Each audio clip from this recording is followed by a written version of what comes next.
Okay, here's an example 2 of finding the area of this irregular shapes. Well, same as usual, we start out by chopping this irregular shape into different regular shapes.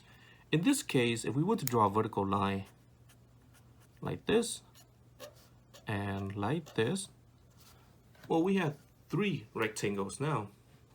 We have this piece, I'm calling this R1. This is going to be R2, and this is going to be R3. So that stands for rectangle 1, rectangle 2, rectangle 3. Okay, well, we chop it out into 3 different pieces, but now we have to determine how long this side is and how long this side is. Well, that's easy. If this entire thing is 10 centimeters, this is 4, and this is 4, well, we know this one's going to have to be 2 centimeters. It's 2 centimeters because one is that this side 2, this side 4, and this side 4 is just the sum of this entire parallel side right here. And 2 is that this other side here, well, if this is 4 centimeters, this parallel side is also going to have to be 4 centimeters because we're talking about rectangle. Okay, well, if we want to find the perimeter, right, just add all of the sides of this irregular shape. So the perimeter of this irregular shape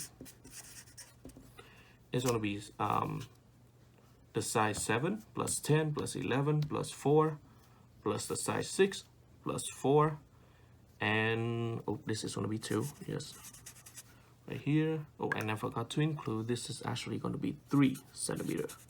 Sorry about that.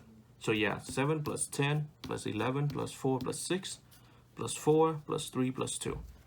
So we got 7 plus 10 plus 11 plus 4 plus 6 plus 4 again plus 3 and then plus 2. Well, adding everything together, we should have what? Well, let's see. 7 plus 10 is 17.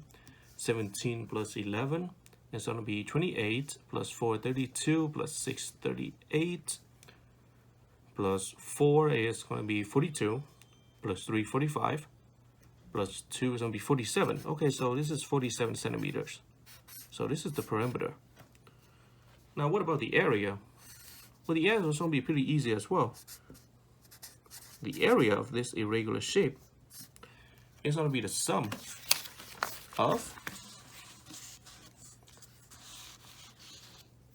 these 3 regular rectangles.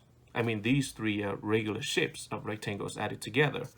Okay, so it's going to be the area of the first rectangle plus the area of the second one plus the area of the third one.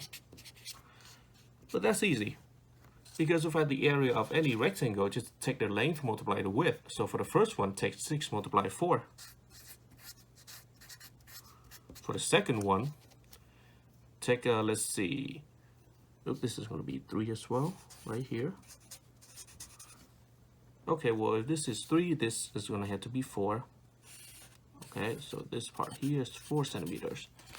So yeah, just remember that, you know, when you cut the irregular shape into different pieces, make sure you label all the sides together. So I forgot to do that. My apology. But yeah, for the second piece, let's see. If this whole thing is 7 and this is 3, well, this is going to have to be 4. So it's going to be 4 multiplied 10. Now for the third one, it's easy. So it's going to be 3 multiplied 2. Well, mental math, 6 times 4 is 24, plus 4 times 10 is going to be 40, plus 3 times 2 is going to be 6. 24 plus 40 is 64. 64 plus 6 is going to be 70 centimeters square.